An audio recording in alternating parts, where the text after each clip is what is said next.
क्योंकि उसकी सत्ता दृढ़ होती है। तो ये आगमा पाइनो अनित्य हैं।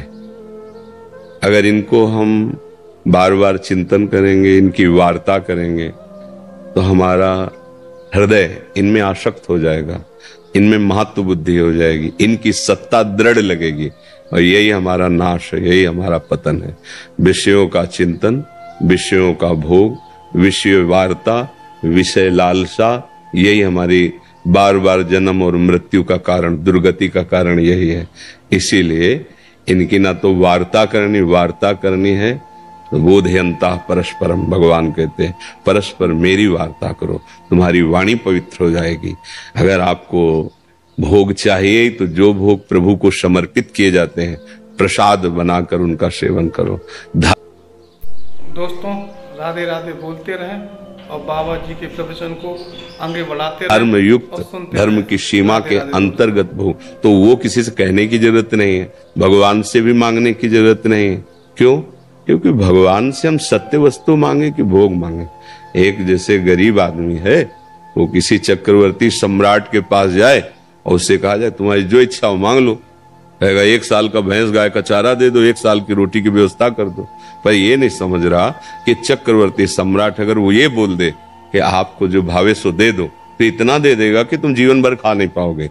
ऐसे ही हमारे भगवान सुख समुद्र हैं, ज्ञान समुद्र हैं। हम अज्ञानी जी पता नहीं क्या मांगे, उसकी सत्ता नहीं जो हम मांगेंगे, तो हम उन्हीं के ऊपर छोड़ देते हैं कि प्रभु आप जैसे प्रसन्न हो और जो प्रसाद आप दीजिए। तो फिर हम मांगे भी क्यों प्रभु से? कोई अज्ञानी है क्या? वो सर्वज्ञ है, जानते हैं, जो उनको उचित लगेगा वो करेंगे। हम तो उनके आश्रित होकर फिर दूसरों से जब हम विषय वार्ता करते हैं तो उसकी सत्ता दृढ़ होती। समझ में आ रही है आपकी? अगर भजन नहीं करते तो क्या समझ में आएगा? अध्यात्म वार्ता है। हम अंदर से समझते हैं कि मेरी इंद्रियों की कमजोरी है, निकल जाओगे, और उनकी सत्ता दे दी, हर्षित होकर भोगे, तो अनंत जन्म हो गए उन्हीं भोगों को भोगते हुए। माया की एक बड़ी शक्ति है जिसका नाम है विस्मृति कराना। परसों आप मध्याह्न में क्या पाए थे? परसों पर विस्मृति करा रहे, तो पिछले जन्म में आप क्या थे? देखो, उसका काम, माया का काम है विस्मृति कराना। मतलब बार बार मां के गर्भ में भयंकर दुख भोगे हैं, बार बार नाना प्रकार की भोग वासनाओं में हम दंड भोगे हैं, लेकिन विस्मृति है सबकी। संसार की सुखद दुखद घटनाओं की कोई ऐसी स्मृति इस जन्म की बड़ी वाली, हाँ ऐसा नहीं, तो तत्कालिक पूछा जाए तो हमारी जितनी स्मृति है वो सब धूल धूसरित करती जाती माया। और भक्ति का क्या कार्य है? स्मृति प्रदान करना, सत्य वस्तु की स्मृति। जैसे संपूर्ण गीता सुनने के बाद श्री अर्जुन जी कह रहे नष्टो मोहा स्मृतिर लब्धा। माया का काम विस्मृति। तो आपको लगता है कि अगर मैं भोग लूं, ये वस्तुएं हूं, मैं इनका स्वामी हूं, तो मैं सुखी हो जाऊं। कितने वर्ष, कितने दिन? जब हमारी मृत्यु आनी ही है, शरीर छूटना ही है, तो हमें वो वस्तु प्राप्त करनी है जो सनातन हो, जो नित्य हो, और जो हाथ दुख का लेस ना हो। वो है भगवान का नाम, वो है धर्म के आचरण और भगवान की भक्ति युक्त जीवन। ये मांगो, इसके लिए कभी कोई रोक नहीं है। हाँ चलो, अगर सांसारिक बात भी मांगनी है तो सांसारिक पुरुष से नहीं, भगवान से कहो और उनको एक छूट दे दो कि उचित लगे तो दे देना, मेरी मांग ये है। अगर मैं फंसूं और नष्ट हो जाऊं तो मेरे मांगने पर भी मुझे मत देना प्रभु। भक्तों की जो भावनाएं होती हैं, भगवान ने उनको भी अपना ही माना है, जो अर्थार्थी हैं, जो आर्त हैं, जो जिज्ञासु हैं। पर ज्ञानी को अपनी आत्मा कहा है, अर्थात मैं ही ज्ञानी हूं। ज्ञान स्वरूप ब्रह्मविद ब्रह्म भवति। आपको समझ में आ रही है हमारी बात? हाँ, तो हम ये कह रहे हैं कि किसी से कहने की क्या जरूरत है, क्योंकि इनकी सत्ता नहीं है। जब हम इनकी चर्चा करते हैं ना, तो इनकी सत्ता दृढ़ होती है। अब देखो, जैसे अंदर कोई विकार आ रहा है और आप सत्संगी हो, ऐसे नहीं, मेरी सत्ता ही नहीं, अब तू मेरा कुछ नहीं बिगाड़ सकता, राधा राधा राधा। वो स्फुरित होगा, जलाएगा, खत्म हो जाएगा। फिर स्फुरित होगा, अब उससे कम जलाएगा, फिर खत्म हो जाएगा। फिर स्फुरित होगा, फिर और कम जलाए, एक दिन आएगा कि स्फुरित ही नहीं होगा। अब वो जहां स्फुरण करके, उसका नाम मनमत है। इंद्रियां और मन ये मथित कर देती हैं, व्याकुल कर देती हैं, और हमारे को पता नहीं है कि इनसे कैसे हटना है। मन और इंद्रियों में तदात्म है, तो हम भोगों में शांति के लिए उतर जाते हैं। और भगवान ने कहा त्यागात शांति अनंतरम, और हम समझते भोगात शांति अनंतरम। तो भोग से क्या हुआ, और वासना तृष्णा बढ़े, हम गिरते चले जाते हैं। इसलिए कहा गया कि आप अपनी इच्छाओं का दमन कीजिए, ना कि इच्छाओं को प्रकाशित कीजिए। अच्छा, जैसे जैसे आप इनको सत्य मानने लगेंगे तो फिर दुख भी सत्य हो गया, नरक भी सत्य हो गया, पापाचरण भी सत्य हो गया, वो तुम्हें भोगने पड़ेंगे।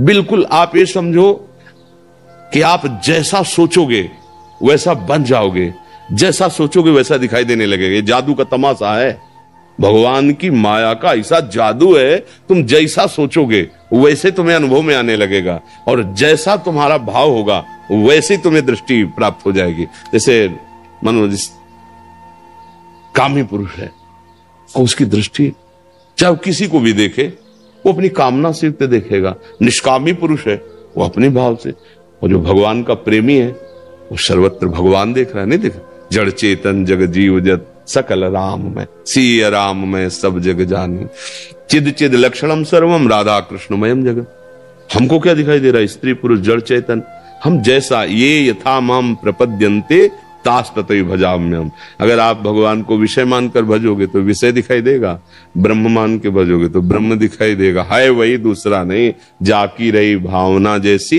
प्रभु मूर्ति देखिए। एक ही भगवान कंस के रंगमंच पर पधार रहे हैं, लेकिन अलग अलग सबको दिखाई दे रहे हैं। एक ही राम जी जनक जी के मंच पर विराजमान, सबको अलग अलग दर्शन। तो भगवान का अलग अलग दर्शन भाव दृष्टि के अनुसार हो रहा है।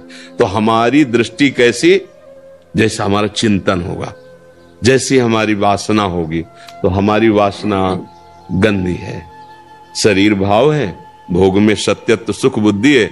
इसलिए मना किया जाता है कि आप अपनी इस बात को समझो। अगर इनको आप नित्य मानोगे, इनको सुखद मानोगे, इनको सच्चा मानोगे, तो इसी में फंसे रहोगे, कभी निकल नहीं पाओगे। ये भूत के लड्डू हैं, ना खाए तो परेशान, खाए तो परेशान। बोलो है ना, नहीं ना खाए तो ललचाए, यार कितना बढ़िया है, और खाए तो कभी तृप्ति नहीं। भूत के लड्डू है, हाँ तो एक भूत लगाओ तो परेशान है, तो पंच महाभूत लगे हैं। नहीं एक भूत लगाओ तो आदमी झाड़ फूक करवा ले जाले क्या क्या, और यहाँ तो पंच महाभूतों का नशा चढ़ गया है कि मैं देह हूं, देहाभिमानी, पंचभूतात्मक रचित इस देह को मैं मान करके इंद्रियों के साथ भोगों में विचरण कर रहा है। बड़ा समस्या है। अब ये चूंकि अध्यात्म है, बिना भजन के इसका रहस्य समझ में नहीं आता है।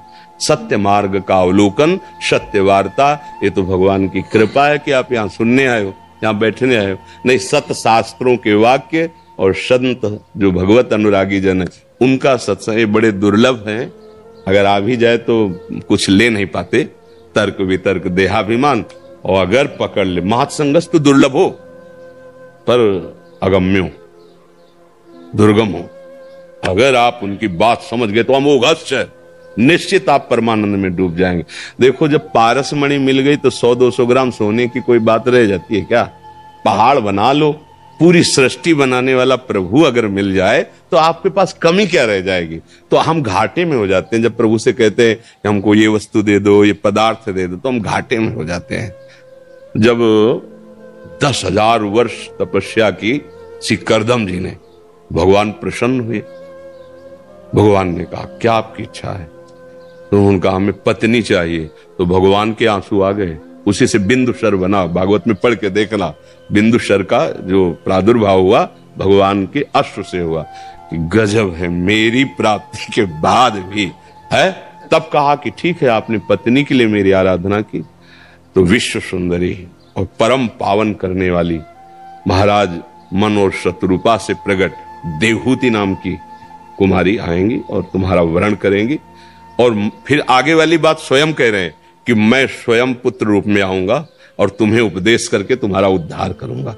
देखो भगवान के लिए कामना जो भगवान से की गई, तो भगवान ने अपने आप ठेका उद्धार का भी ले लिया और कपिल भगवान के रूप में अवतरित होकर सांख्य योग का, प्रकृति और परमात्मा का बड़ा सुंदर उपदेश करके श्री करदम जी को परम पद प्रदान किया।